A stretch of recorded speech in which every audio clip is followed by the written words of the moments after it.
How do we use split tool in eFlow Designer? Well, let's go over an example again. So let's assume it's a manually initiated process. So a task is assigned manually.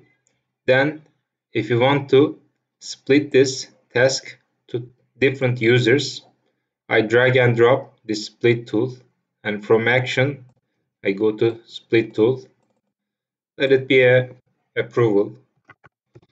Let's send this to approve, and this time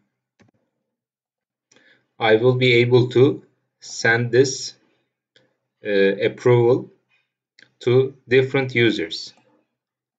Let's say to 2 different users from the organization, and I can select to whom I assign this. I send this for approval.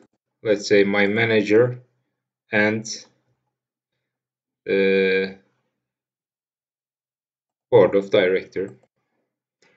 So by using this split tool, I can split a task and I can assign it to multiple users.